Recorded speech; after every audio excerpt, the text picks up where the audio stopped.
Isang pinagpalang araw sa inyong lahat. Tayo po yung magninilay sa salita ng Diyos, ang pinagmumulan ng awa at tawa ng ating buhay, ang salitawa. Merry Christmas po sa inyong lahat.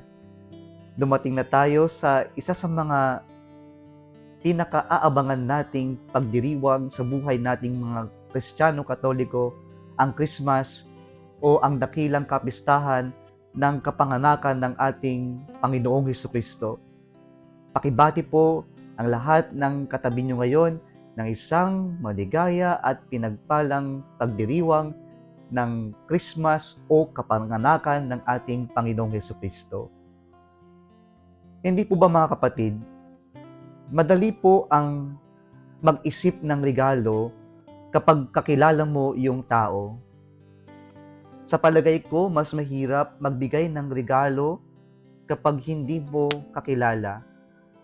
Sa panahon natin ngayon, nauso po yung exchange gift na bunutan na lamang ng numero at yung ihahanda mong regalo ay ang pwede sa lahat. Maari mas madali ito sa iba sapagkat pwede kang pumulot o maghanap ng regalo na pwede lamang angkop sa iba o sa lahat, pangkalahatan. Pero kung magbibigay naman tayo, ay nawawala yung essence kapag walang meaning, walang kabuluhan, o kaya naman relasyon yung regalong ibinibigay natin sa taong ito.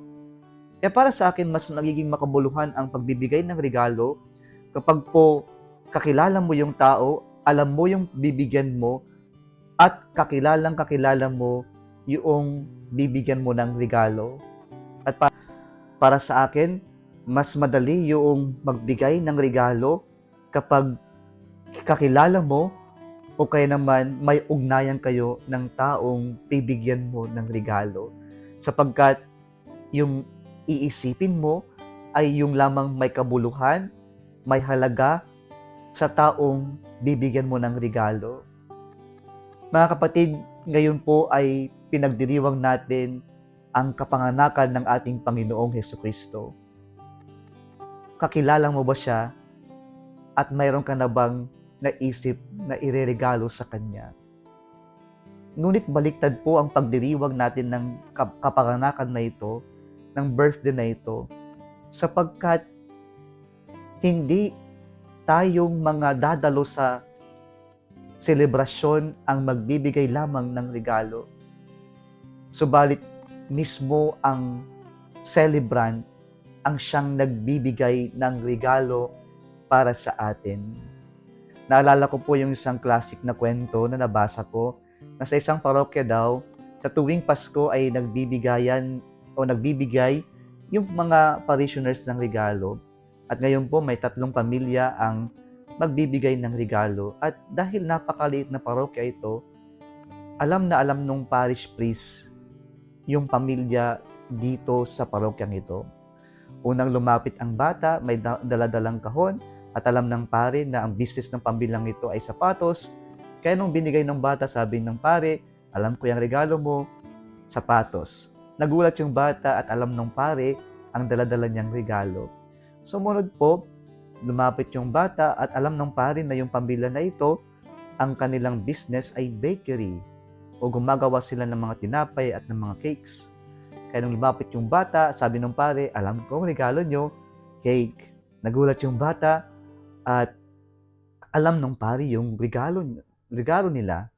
At yung pangatlo, may malaking box yung dala-dala nila.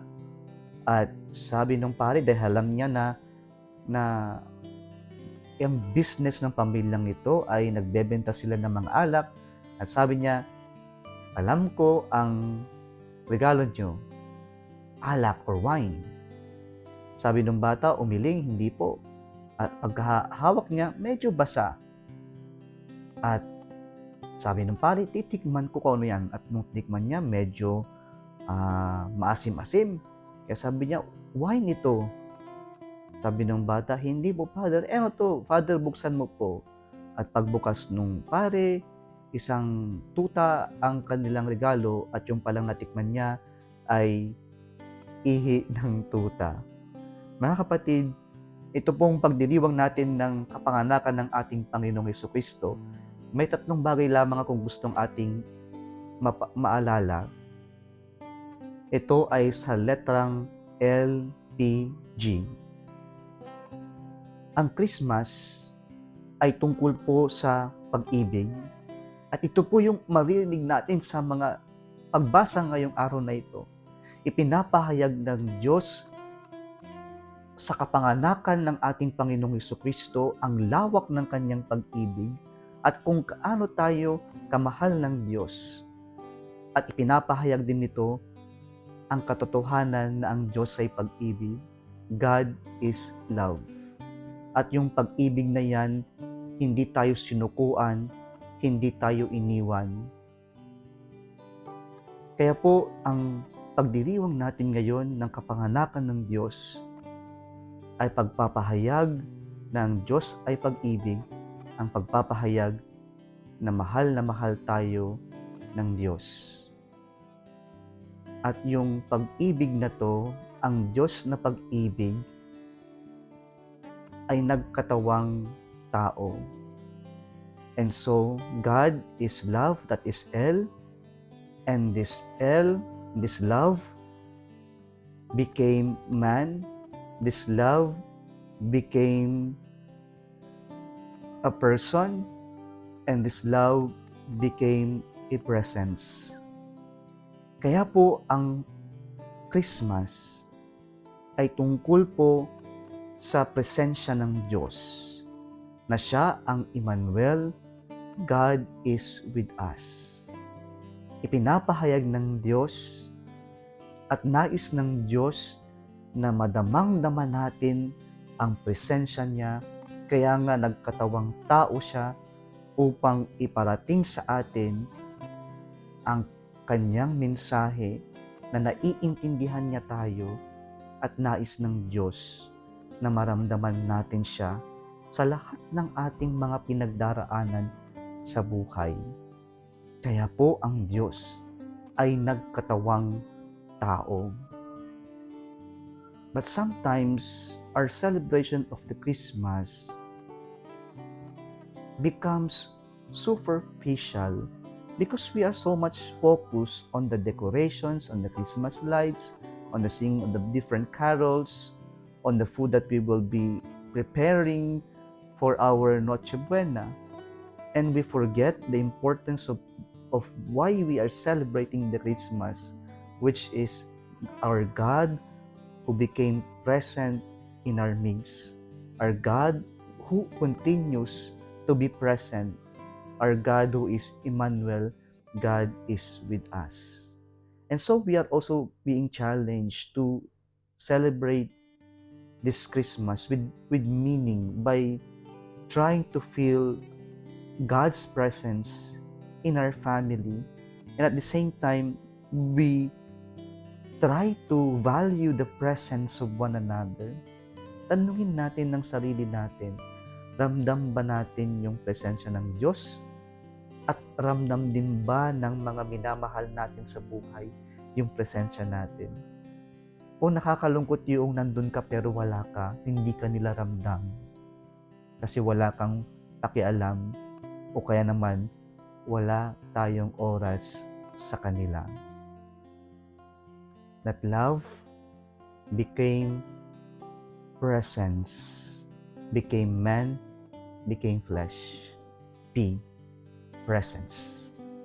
Ang huli po, then because of God is now present with us, He is with us, and the presence of God becomes present or gift to us.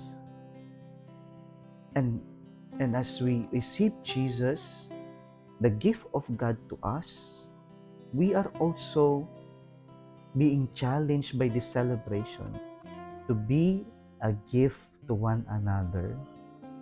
Ang pinakamagandang maiaalay mo ngayong Pasko sa Diyos ay ang maging regalo tayo sa isa't isa.